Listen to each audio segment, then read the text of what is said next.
Joining me now is Jonathan Gilliam, a former Navy SEAL and former FBI agent. Jonathan, thank you for your time. First it was thousands of pagers exploding a couple days ago. Now it's handheld walkie-talkies. In your mind, what comes next? It could be cars. It could be cars, or it could be any type of appliance that can receive a signal.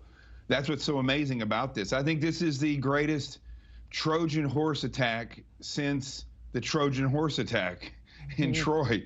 I think it's amazing. I want to show you, with about this much C4, about that size of a block of C4, you can blow an entire train rail up and completely disable a train from going through somewhere.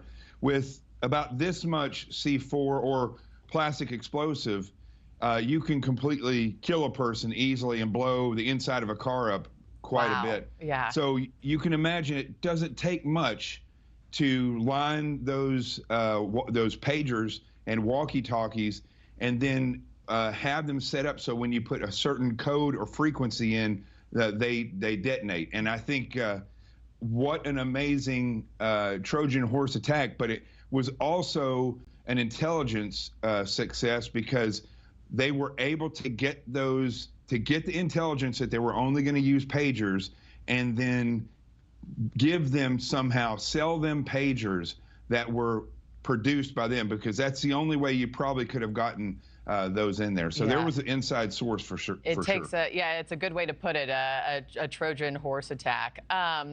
And we saw the carnage that's played out this week. How does this change the game, not only in this war, but for all wars to come in the future? Well, I think what we need to see here is that warfare has evolved to the point where it's useless. And now these are tactics that are useful. And it also points out the people who are worthless. And that would be John Kirby and the Biden administration and the verbiage that they use in this. Because with Iran and Hezbollah and Hamas, diplomacy does not work. It doesn't work. It hasn't worked since Israel became a country. And they understand force. I think right now what we need to see while they are crippled, and I think it should have happened immediately, is a full-scale attack by Iran with either airplanes, or they need to move and expand their perimeter where they're fighting and really hand it to Hezbollah, because that is the way you effectively handle the solution. You cause the chaos within the enemy, and then you strike. And the last thing that I really do like about the way this is being handled is that Israel has kept their mouth shut. They don't have to tell the world. And that's driving the Biden administration crazy, because they can't have a part in the success. So they turn around and they say, well, that was a failure.